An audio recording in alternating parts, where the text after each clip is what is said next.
Forceful conversion जो है वो एक बाकायदा संघ परिवार द्वारा बनाई हुई एक कहानी है। जिस तरह एक लव जिहाद की कहानी है, वो अलग अलग सेगमेंट्स को अटैक करने के लिए अलग अलग चीज़ें इस्तेमाल करते हैं। क्रिश्चियंस पे हमला करने के लिए कन्वर्जन की बात करते हैं, बुद्धिजीवियों पे हमला करने के लिए अर्बन नक्सल की बात करते हैं, आर्टिस्ट इंटेलेक्चुअल्स को एंटी नेशनल कहते हैं। तो जो भी इंसान उनकी राजनीति में पूरा नहीं उतरता या उनकी जो राजनीति है उसका रोड़ा है, मतलब जंगल जमीन खींचनी है, आपको उनसे छीननी है, उसमें आदिवासियों का स्ट्रगल एक रोड़ा है, इसलिए उनको बदनाम करने के लिए आप उसके ऊपर ये इल्जाम लगाएंगे। देश की सच्चाई सच छुपने नहीं देंगे। छत्तीसगढ़ से लगातार जो खबरें आ रही है और आप लोग प्रोटेस्ट कर रहे हैं, क्या सरकार वाकई मैंने इन लोगों को इजाजत दे रखी है क्या इस तरह की हरकत? देखिए, अभी तो ऐसा लगता है कि पूरे देश में ही जो हिंसक तत्व हैं उनको एक पूरी खुली छूट है और उनके ऊपर सरकार का हाथ है, खास तौर से केंद्र सरकार का, क्योंकि जिस तरह हम देख रहे हैं कि पूरी जो राजनीति है अब हिंसा और धर्म का जो एक मिश्रण है उससे मिलके ही चल रही है। और ख़ास तौर से जो आदिवासी इलाके हैं, जो ट्राइबल बेल्ट्स हैं, उसमें तो अगर आप देखें तो संघ परिवार 1970 के दशक से ही इस तरह की नफरत लगातार फैलाता रहा है, चाहे वो कंधमाल हो या वो डांग हो या वो साबरकांठा हो या अभी ये पूरा जो हम यहाँ पे छत्तीसगढ़ में देख रहे हैं उसके जो अलग अलग ट्राइबल बेल्ट्स हैं।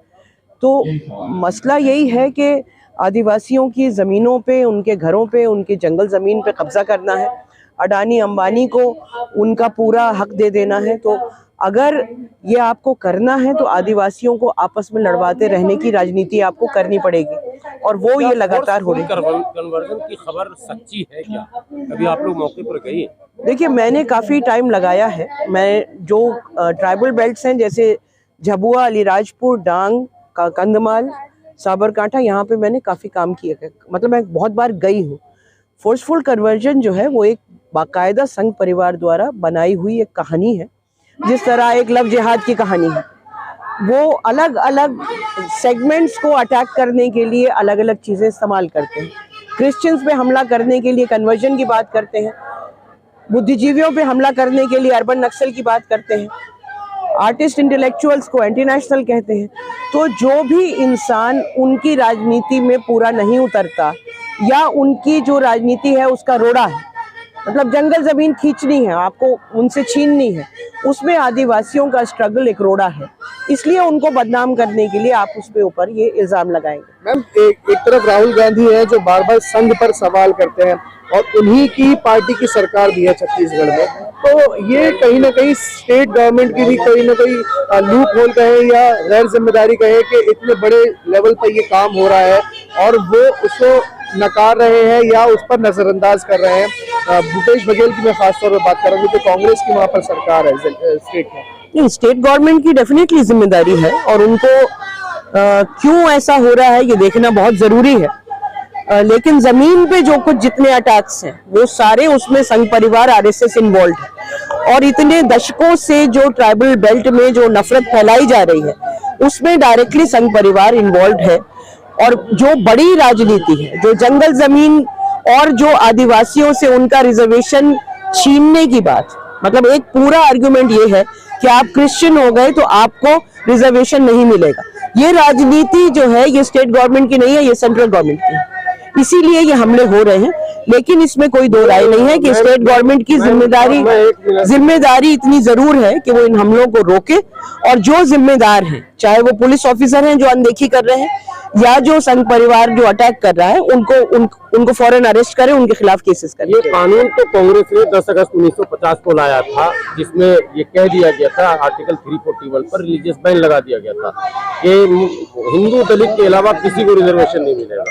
तो कांग्रेस तो लगातार रिजर्वेशन पर हमले कर रही है, तो आप लोग कांग्रेस का बचाव करके कैसे भाजपा से लड़ सकते हैं? नहीं, हम किसी का बचाव नहीं कर रहे, ना हम किसी पार्टी के हैं, लेकिन जो हम सांप्रदायिक नीति की बात कर रहे हैं और जो सांप्रदायिकता इस देश में फैलाई है वो आरएसएस ने फैलाई है।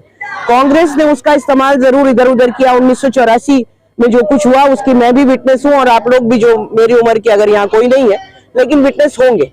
तो ऐसा नहीं है, चिदम्बरम जब होम मिनिस्टर थे उनके कोठी के बाहर भी अरेस्ट हम ही हुए थे। आज भी छत्तीसगढ़ गवर्नमेंट के खिलाफ यहाँ पे हम ही खड़े हैं तो आप ये कहें कि हम कांग्रेस का बचाव कर रहे हैं, ये बिल्कुल सही बात नहीं है। लेकिन जो मूल इस सारी राजनीति का जो मूल है वो आरएसएस है, और वो आपको मानना पड़ेगा। आप माने न माने, हम मानते हैं कि कांग्रेस की नफरत पॉलिसी क्या आरएसएस के खिलाफ है? अब तक की तमाम पॉलिसी को देखने के बाद इस नतीजे पर पहुंचा जा सकता है? बहुत सारी है, बहुत सारी नहीं है। जहां लूप होल रहे हैं वो उनको देखना पड़ेगा। लेकिन अगर आप ये कह रहे हैं कि कांग्रेस और आरएसएस और बीजेपी में कोई फर्क नहीं है, तो मेरा उससे बहुत स्ट्रांग मतभेद है। जो सांप्रदायिक शक्तियां हैं, जो बीजेपी ने पिछले 8 साल में इस देश का हाल किया है, वो पिछले 75 साल में नहीं हुआ था। एक इमरजेंसी के पीरियड को छोड़ दीजिए, और इमरजेंसी की का जो विरोध है वो भी हमारे जैसे लोगों ने ही किया था। तो हम चाहे किसी की सरकार हो, जो गलत है उसके खिलाफ आवाज उठाते हैं। तो कांग्रेस की सरकार में भी हो रहे थे, ईसाइयों पर भी, आदिवासियों पर भी, दलितों पर भी, मुसलमानों पर भी। वो सिलसिला तो रुका नहीं है अभी तक। फिर हम कैसे कांग्रेस को क्लीन चिट देंगे? कौन क्लीन चिट दे रहा है? ये तो आप दे रहे हैं। ये मीडिया की जो है ना आदत बन गई है कि बोलने वाले के मुंह में अपने सेंटेंस ठूस दो। और आप शायद उस मीडिया का हिस्सा नहीं है जो नेशनल मीडिया पूरा मोदी की गोद में बैठा है। कम से कम आप ऐसी भाषा ना बोलें तो अच्छा होगा। नहीं, मैं तो सिर्फ जितने देखिए जितने भी कमीशन बने हैं, जितने बड़े राइट्स हुए इस देश में, हर कमीशन इंक्वायरी ने ये कहा है कि जमीन पे दंगा करवाने वाला, फैलाने वाला आरएसएस थी। तो सरकार की जिम्मेदारी है उनको रोकने की। सरकार की जिम्मेदारी कहीं हुई, कहीं नहीं भी हुई।